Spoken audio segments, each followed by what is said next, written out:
since bank fees started around 2008, even though January... Well, thanks for joining me here. We're just starting work on this very nice Majestic US-made radio. If you looked at the last video, you saw the cabinet, the refinished cabinet looking great. And you know, there's basically two problems I've encountered so far with the radio, both of them non-electronic problems. One is a string binding problem down here, which is a real headache, and the other one is the potential for the speaker to be scratchy from dirt getting right in between the voice coil and the magnet. So what we're going to do now, we're going to take a look at the schematic for this radio, and here it is. And I'm looking at it for the first time too. I just printed it and set it up here. So let's go over it. Here's the whole sheet. Top is the schematic, the tube lineup, parts, not a long list, and down here is the tube layout. And you can see, oh, look at that. So there is two IF coils. One is in a can. Up here, there's the two tuning screws. The other one's down there. And you know what's missing in this diagram? What's missing in this diagram is that coil that's on the top of the radio. I'll just show it to you. This is, better leave this playing a little bit or I'll forget it's on. This coil up here, which I was a little suspicious of being an add-on. Kind of suspicious, but I'm not sure. Let's go back. And you know what I'm going to do? I'm going to be smart. I'm just going to shut the power off to the radio because it already played for about 15 minutes there, no problem at all. So looking at the schematic now, a couple of highlights. And again, I'm looking at it for the first time myself here, studying up on it. This is a pretty old style schematic. For instance, the tubes here, they don't bother showing the glass envelope around the tubes. They just show the elements sitting here. See? So at a glance, you can't even count the tubes easily. One here, one here, one here, one here. Well, there's 5 tubes. 1, 2, 3, 4, 5. Yeah. This is the one I missed, the detector here. Oh, look at that. Huh. I think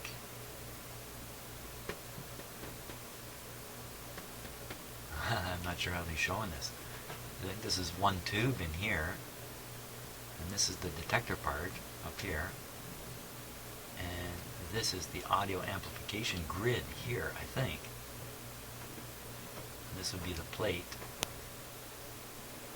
heading over to the grid of the output tube. Yeah, so they've actually even, I've never seen this before in a schematic. They've actually split the insides of the tube.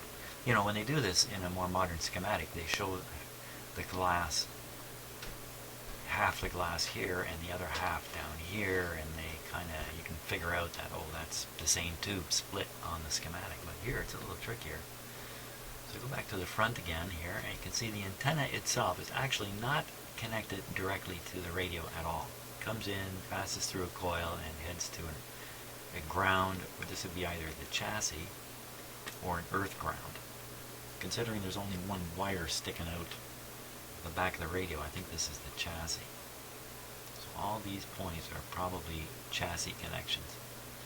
And then the chassis itself could potentially be connected to ground.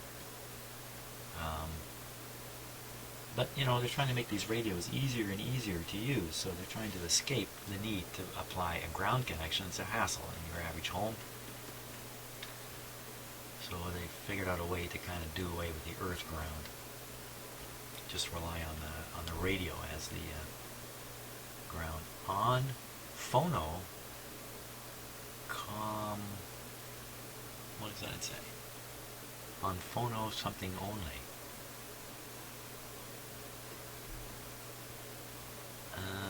What's going on in here? This is a phono.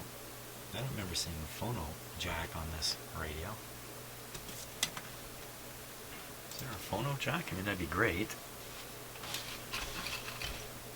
I don't see any phono jack on here. See a punch out, a couple of punch outs. The power supply transformer is fairly warm too. And it's normal for them to get warm, but you don't want them to get too hot. It might indicate something if they're getting too hot. Hot would be literally hot to the touch. So what else can we discover here? Let's see. This looks like the oscillator. This is probably the tuning capacitor for the oscillator, and this is probably the tuning capacitor for the front end of the radio. I love these older radios because they're so simple in their design. So here's the IF. Those are adjustable trimmer capacitors. And here's the other one. This must be the one that's, I'm going to guess, this is the one that's sunk down under the radio. And that's very interesting. It's constructed so differently. I mean, almost always IF transformers are in cans sticking out the top of the radio.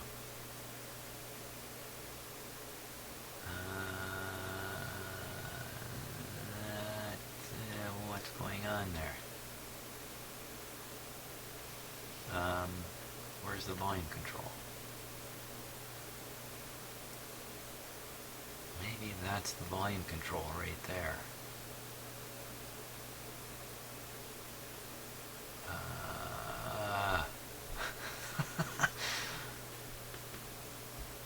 Something else look like a volume control? It's got to be in this area. Must be right here, right where this dot is, and this weird note here. On phono combination only. Well, maybe what it's saying is if you have the radio with the phono option, then that's where you'll find this, whatever this is. I don't see anything else that looks like a volume control, so this must be the volume controller. R4, quick, look down here. Click, ooh, 1, 2, 3, 5. Where'd R4 go? Aha, something special about R4. Volume control, there it is, R4. Volume control. Okay, so no doubt about that. Kind of poorly drawn in here. But let's see. Got some moderately rare tubes. 5, a 41. These tubes are a little expensive as tubes go. 80 rectifier.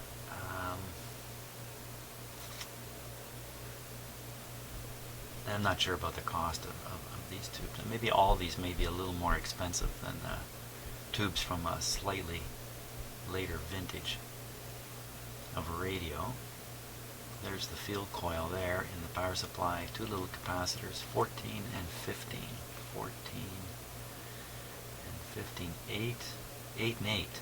And we saw something else when I looked at it. It wasn't 8 and 8. It was, what was it, 8 and 16 or something like that. So that is definitely a replacement capacitor down there.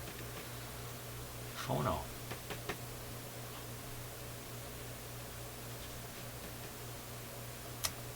Okay, that's about all we can, let's take a look way down here.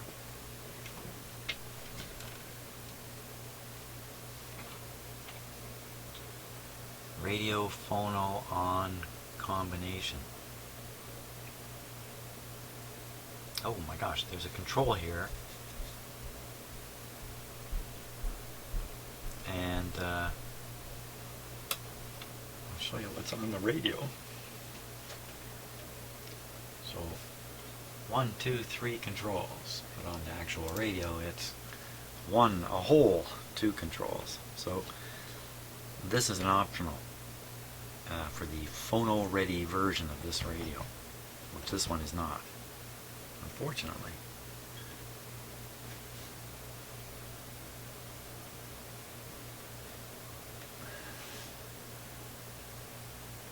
So, what to do next? I think we're going to have to attend to that string.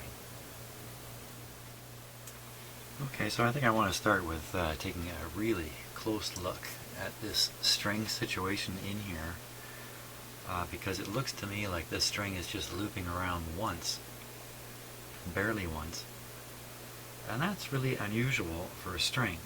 On the other hand, the space down in here looks like there's only room for one loop.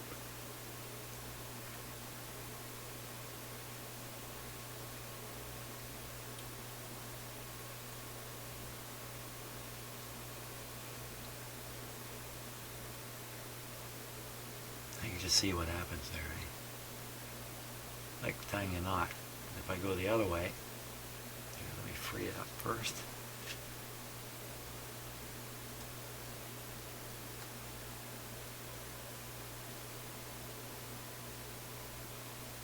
It's just slipping now. Oh, there it's starting to lock up, and the abrasion, the force in there on the string, it's got to be pretty high. Forcing it really just gets tighter now. Is that only one loop? Boy, it sure looks like it. That's really not making much sense either.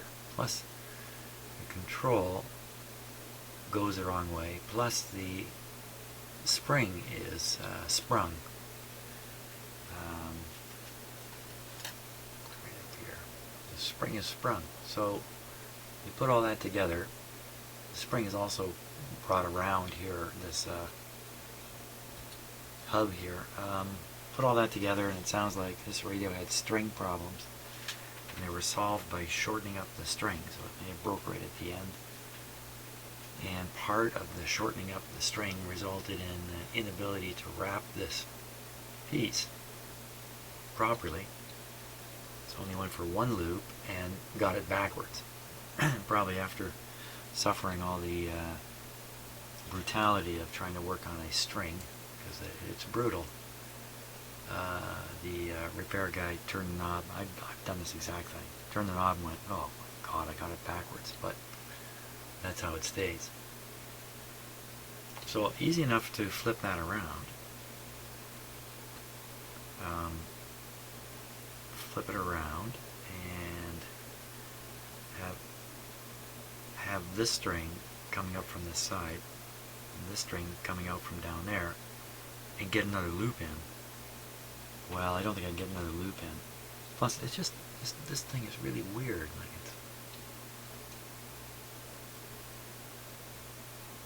Like it's meant for really thin string or something. I don't get it. Or is that string has cut through. That string has sawed through that. That's what's happened. Holy smokes. I've never seen anything like this. Can you imagine how long it took to saw through that? Now, do you follow what I'm saying? I mean, this is really kind of... I'm stunned here. So what I mean is, the real bottom is here.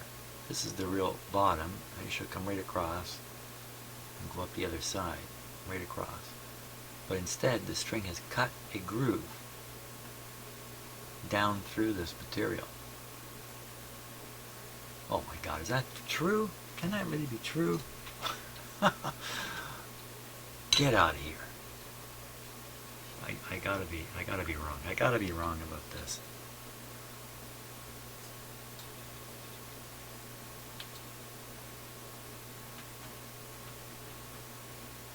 It's the only thing that makes sense. And plus that would explain the weird non-symmetrical sides to this thing that the string is running in, the groove.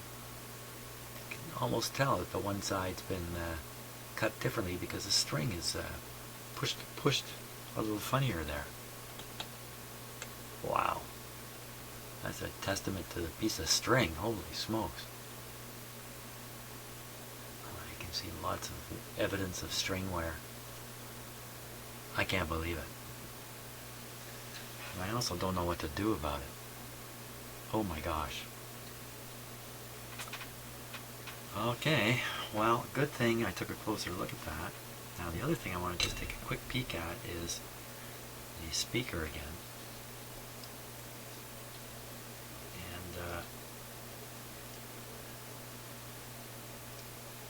the reason is, when I was looking at it the last time, I was thinking it was a permanent magnet speaker. I'd forgotten that it's a field coil or electromagnet.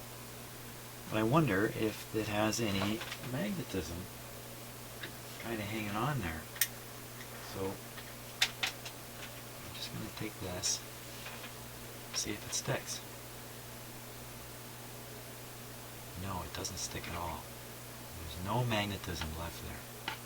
So all that stuff I said about metal going up in here was a pile of hooey, except when the radio's on. But what really is the problem, of course, is not flakes of metal going up here, it's just dust and dirt. And perhaps even a little corrosion on the surface of that. You can actually see a little bit of the debris down here. I think if I brush at that and vacuum it, and do it some damage. I think if I'm gentle, it'll be okay. Oh, I bet you say that to all the speakers.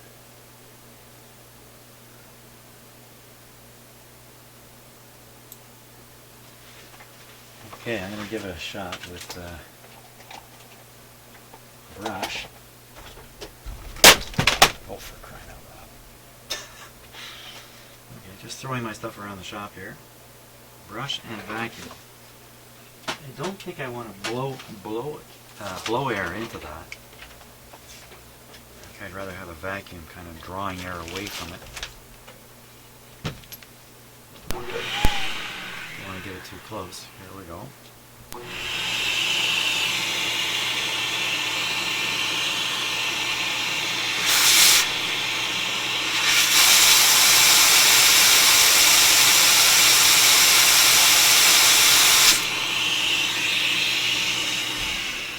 That's a pretty sad idea. That brush was just a little big. I need a little teeny one. Even this is gigantic. The camera. Looks like I've got a horse's tail going at it or something. Okay, I'm having a great time. Yeah, you know what? I really don't. Oh. Yes, I do. Let's try this. Yeah, that's going to do it. Okay.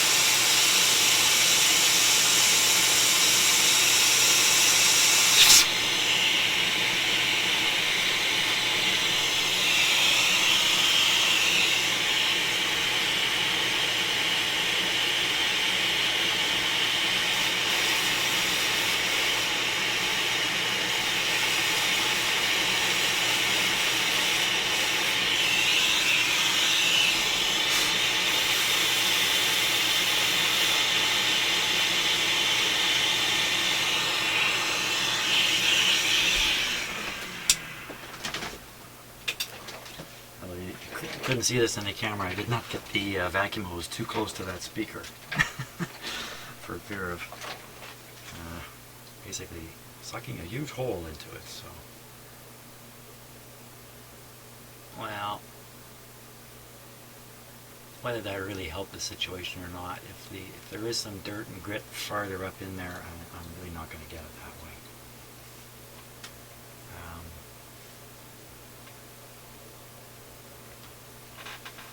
I suppose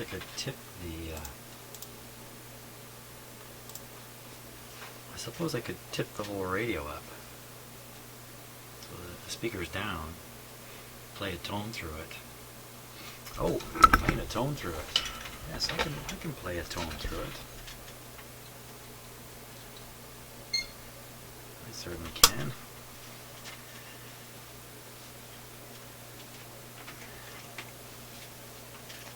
I'm able to put a varying frequency tone right into the voice coil.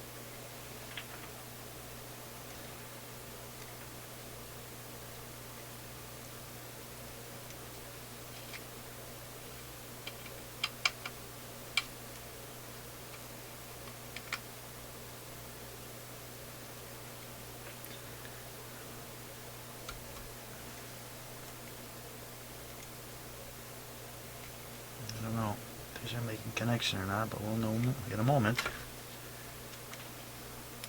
Pretty sure that didn't work.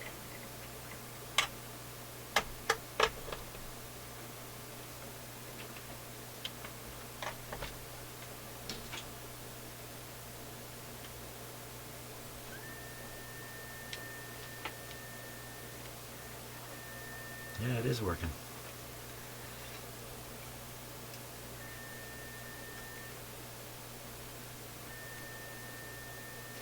Okay.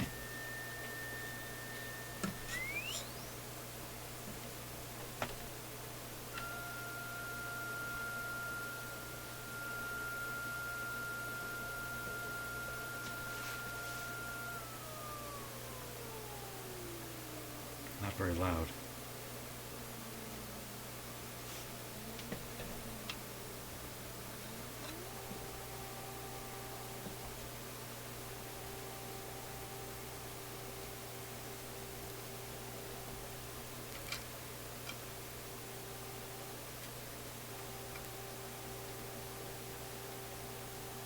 Most of the signals going into the output transformer here.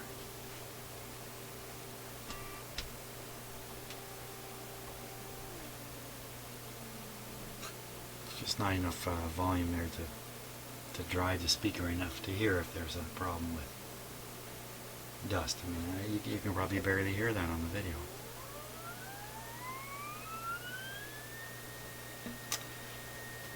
Drat, foiled again. Well,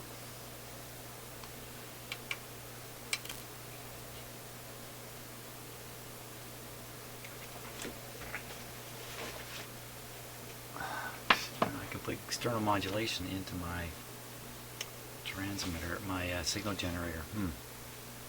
Is that worth doing? Not just yet, because I'm going to do an alignment. I'll have the whole thing set up at that point. Once I have this string situation figured out. Oh my gosh. Back to that. Okay. I'm stuck. What to do about that string?